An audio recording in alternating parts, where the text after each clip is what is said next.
You mentioned that you were not thinking about a trilogy when you made the first movie.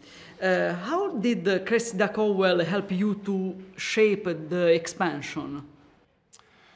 Well, Cressida Cowell paid a visit to the studio when we were finishing the first film.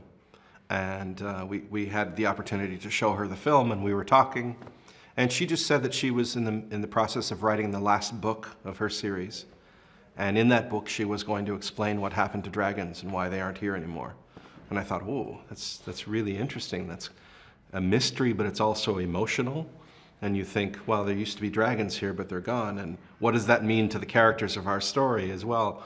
So it reminded me of the opening line of her first book, which was, "There were dragons when I was a boy," and that was meant to be Hiccup as an old man reflecting back. So when I was asked to come up with ideas for a sequel, that's when I said, well, what if we were to do, three acts of one story, the first movie being the first act, that we could track his coming of age from nuisance runt of the Viking tribe to wise and selfless, hero, Viking chief. And over the course of that story, we would lose track of the dragons. They would go away for some mysterious reason. That felt to me very compelling and emotional, and it had great ambition to it. So even though the stories are quite different from Cressida Cowell's books and the movies, that spirit remained the same. Okay. How did you come up with the design of Light Fury? Is she just a white version of Toothless or something more? No, I mean, it was a design challenge in that it had to be subtle. The design differences had to be subtle with the Light Fury because she needed to seem like a fury in that they could potentially mate, they could continue the species together, but we wanted her to be different enough that she would have her own personality, her own traits and abilities.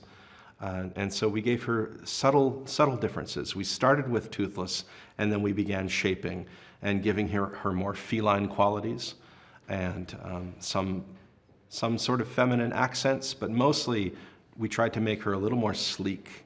And she's a character of stealth. So she's able to blast a fireball in the sky and fly through it, heat up her skin, and she becomes like a mirror until she cools off again.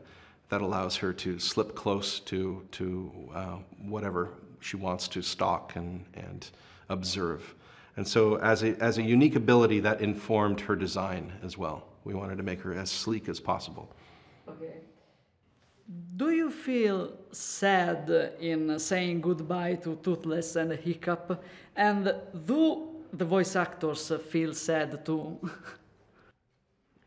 Well, I know that Jay Baruchel, when we were with him in Toronto, he was talking about how there's sentimentality to him saying goodbye to this character that he's come to really embody. I mean, when you watch Dean and Jay work for the stuff that Dean's written for Toothless, there's a real fluency to their language, and there's certainly.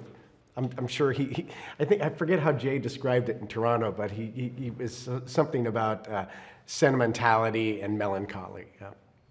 And I think also, for everyone that's worked on these films, some of us have been there since the start.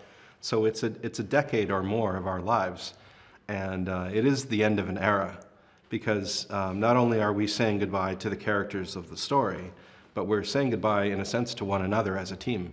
Because everybody will work on different projects, and kind of the magic of being together, of working on nothing but dragons for 10 years is coming to a close, and I think it will be bittersweet for all of us. Okay. Does Chris Sanders still provide some sounds for the movie? No. Chris is actually working on a film of his own over at Fox. So no, he hasn't provided any sounds for a while, but he does occasionally contribute